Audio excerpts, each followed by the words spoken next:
Welcome to my physio Deepu रायज Arogya physiotherapy तारामंडल Gorakhpur.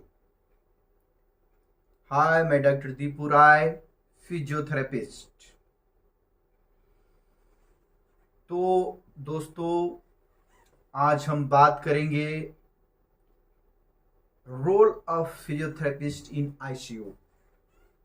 ICU में फिजियोथेरेपिस्ट की क्या भूमिका है और फिजियोथेरेपिस्ट आईसीयू में भर्ती पेशेंट के लिए क्या महत्वपूर्ण एक्सरसाइज और टेक्निक अपनाते हैं जिससे पेशेंट की लाइफ बढ़ जाती है और पेशेंट को सर्वाइव करने में मदद मिलती है। तो दोस्तों, आईसीयू में पेशेंट भर्ती है तो उसमें दो समस्याएं सबसे ज़्यादा आती है। एक तो लंग्स की रिस्पायरेशन संबंधी समस्या, रिस्पायरेटरी, और दूसरा फिजिकल। पेशेंट एडमिट है, भर्ती है और लेटा हुआ है, बेड रिडन पेशेंट है, तो उस स्थिति में पेशेंट के मसल्स कमज़ोर होते हैं, वीक होने लगते हैं, पैरों में स्वेलिंग, एडिमा हो जाती है, डीप वेन थ्रोम्बोसिस की समस्या, नसों में थक्का जमने लगता है, लंग्स में कफ भरने लगते हैं। क्योंकि लंग्स का, हमारा लंग्स जो है, लंग्स में स्पूटम बनता है। ऐसे भी हम जैसे नॉर्मल लाइफ में भी हम लोग बैठे हैं, चल रहे हैं, जो नॉर्मल लोग हैं उनके लंग्स में भी पर डे स्पूटम बनता है 100 ml।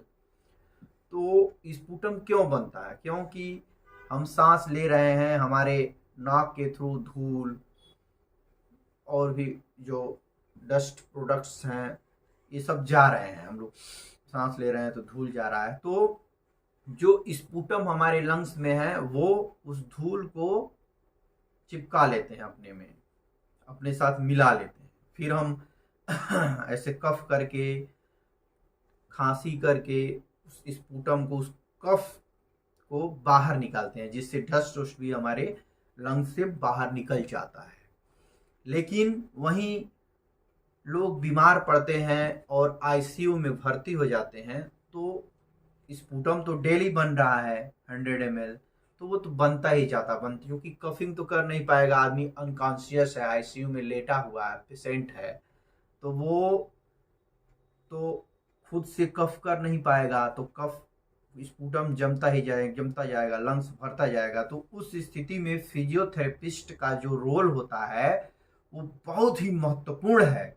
और जब से ये आधुनिक फिजियोथेरेपी और एडवांस अच्छे प्रोफेशनल फिजियोथेरेपिस्ट जब से आने लगे हैं, आईसीयू में डेथ रेट बहुत घटा है। जैसे जब मान लीजिए रिस्पायरेशन के थ्रू हम लोग क्या करते हैं, पेशेंट को पोजिशनिंग देते हैं, एक प्रॉपर पोजीशन देते हैं, जिससे ग्रेविटी के हेल्प से जो जमा हुआ स्पूटम है लंग्स में वो बाहर निकलता है। और हम लोग एक पोजीशनिंग देकर खास सेगमेंट्स, लोब्स पे एरिया होता है जिस पे हम लोग चेस्ट पीटी देते हैं, चेस्ट फिजियोथेरेपी करते हैं। उस एकदम खास लोब पे चेस्ट फिजियोथेरेपी करते हैं, पेशेंट की पोजीशनिंग करते हैं, वाइब्रेशन करते हैं, मैनुअल वाइब्रेशन और वाइब्रेशन की मशीन भी आती है, उससे भी किया जाता है। और फिर कफिंग कराते हैं, फिर सक्शनिंग किया जाता है, सक्शन किया जाता है, इसके थ्रू कफ को बाहर निकाल दिया जाता है। तो आईसीयू में जो फिजियोथेरेपिस्ट का रोल है वो बहुत ही लाइफ सेविंग रोल है। पेशेंट को बचाने में एक महत्वपूर्ण भूमिका है फिजियोथेरेपिस्ट की आईसीयू में। और दूसरा जो है, लिम्स में, लोअर लिम्स में जो है स्वेलिंग आ जाता है, डीप वेन थ्रोम्बोसिस की समस्याएं आती हैं, नसों में क्लॉटिंग होने लगता है और मसल्स वीक होने लगती है, तो उसमें हम फिजियोथेरेपिस्ट की जो का रोल है वो उसको एक्सरसाइज, पैसिव और एक्टिव एक्सरसाइज करा के उसका मूवमेंट को इम्प्रूव करने किया जाता है। फिर हम लोग क्रैप बैंडेज से पूरे पैर को क्रैप बैंडेजिंग करते हैं, जिससे पंपिंग हो, काफ मसल्स पंप करें, जिससे ब्लड पंप हो, नीचे से ऊपर की तरफ ब्लड सर्कुलेट हो।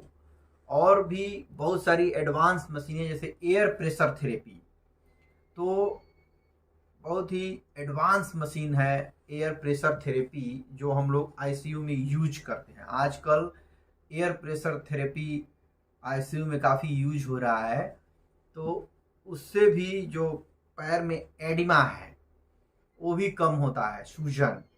जैसे कैंसर के पेशेंट हैं, लंबे समय से एडमिट हैं और पैरों में एडिमा है, जा नहीं रहा है, तो एयर प्रेशर थेरेपी बहुत ही कारगर है, ये बहुत अच्छा है। तो और एक बात और, इसमें जो अनुभवी फिजियोथेरेपिस्ट हैं, प्रोफेशनल हैं जो, वो ज़्यादा अच्छा आईसीयू मैनेजमेंट करते हैं और इसमें काफ़ी अनुभव की ज़रूरत पड़ती है। तो यही है। और सभी हॉस्पिटल, जितने भी हॉस्पिटल हैं और आईसीयू में पेशेंट हैं, तो उनको chest physiotherapy, lymph physiotherapy, air pressure therapy, ये सारी चीज़ें पेशेंट के लिए करना चाहिए, जिससे पेशेंट के स्वास्थ्य में जल्दी लाभ होगा और जल्दी रिकवरी होगी और पेशेंट को का रिहेबिलिटेशन बहुत अच्छा होगा और उसको बचने के चांसेस ज़्यादा हो जाएंगे। तो इसी के साथ आप सभी को नमस्कार।